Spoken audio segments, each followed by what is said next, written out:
Assalamualaikum warahmatullahi wabarakatuh. Di sini kami akan menjelaskan mengenai peran ASN dalam menerapkan aplikasi berbasis digital dengan Widya Iswara Bapak Usman Esos MSI.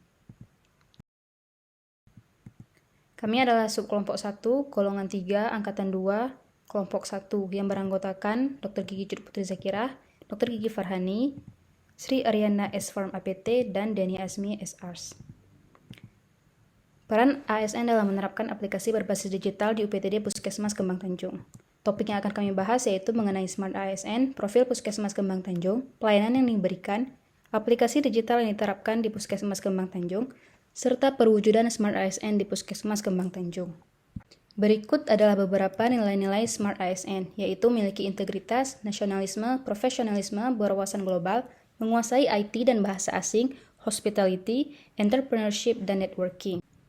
Puskesmas Kembang Tanjung merupakan puskesmas yang terletak di Desa Tanjung, Kecamatan Kembang Tanjung, dengan wilayah kerja yang mencapai 48 desa. Merupakan salah satu puskesmas rawat inap yang ada di Kabupaten Pidi.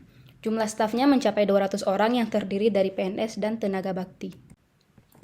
Visi Puskesmas Kembang Tanjung yaitu terwujudnya puskesmas yang handal dan profesional, sedangkan misinya mengoptimalkan sumber daya yang tersedia, memberikan dan meningkatkan partisipasi masyarakat dalam pembangunan berwawasan kesehatan, meningkatkan kompetensi sumber daya manusia, meningkatkan kerjasama lintas sektor dan lintas program, dan membuat perencanaan berdasarkan data, yaitu based evidence.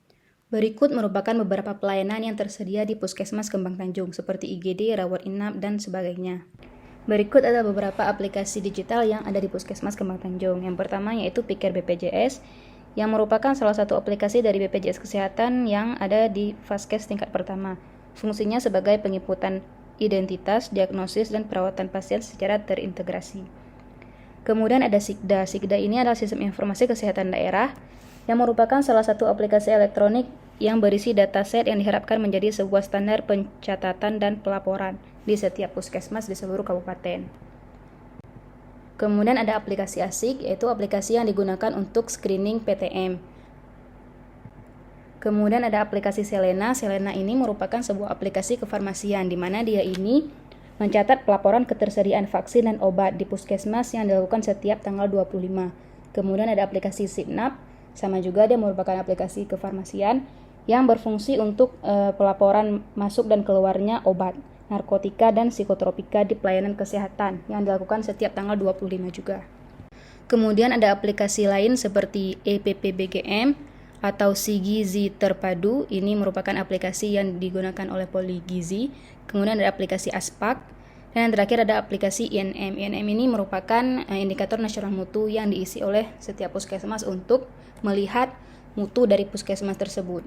Di INM ini sendiri dia terdapat 6 kriteria yang dapat dilihat, yaitu kepatuhan kebersihan tangan, kepatuhan penggunaan APD, kepatuhan identifikasi pasien, keberhasilan penggunaan TBSO, ibu hamil memperoleh pelayanan ANC sesuai standar, dan kepuasan pasien. Untuk pengisian INM dapat kita masuk ke websitenya terlebih dahulu, kemudian kita isi username dan passwordnya. Kemudian kita isi kode captcha-nya dan kita tekan login.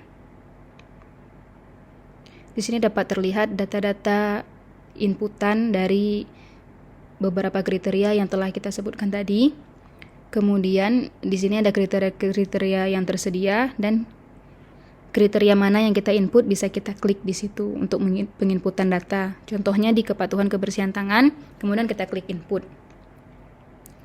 Di sini dapat kita pilih tanggalnya, kemudian unit dari ruangan yang kita lakukan observasi. Contohnya seperti ruang pemeriksaan gigi dan mulut. Kemudian bisa kita pilih observernya yang telah kita tentukan sebelumnya.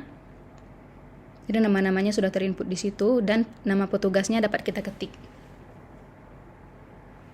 Kemudian di sini ada beberapa momen untuk melakukan kebersihan tangan. Di momen-momen tersebut jika dilakukan maka dapat kita conteng hand rub atau hand wash, atau tidak dilakukan itu dapat kita conteng juga.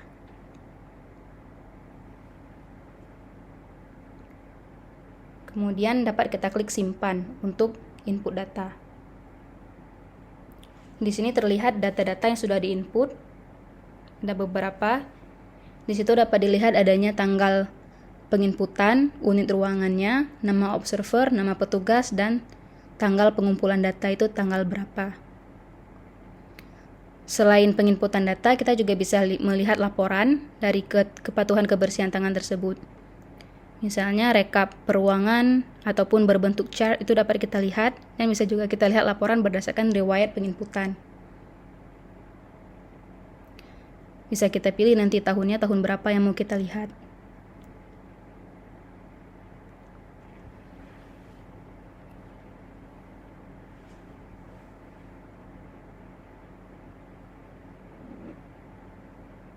Ini contohnya dari data yang sudah diinput sebelumnya.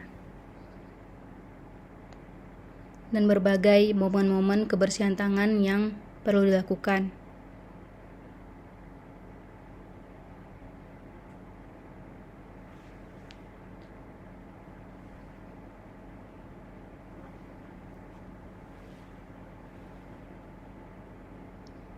Kemudian dapat kita lihat laporan berbentuk chart, di mana di sini dapat kita lihat grafiknya berdasarkan bulannya.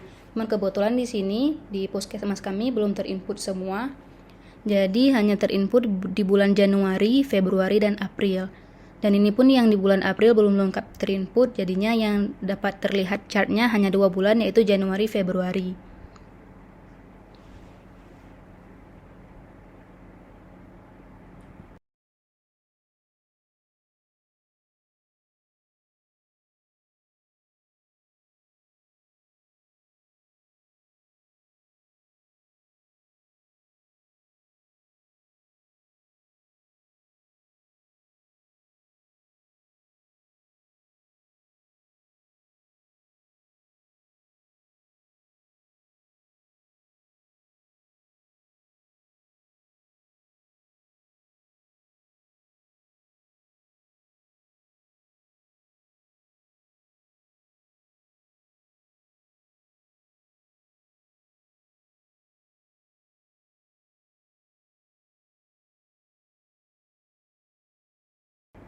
Sekian yang dapat kami sampaikan. Wassalamualaikum warahmatullahi wabarakatuh.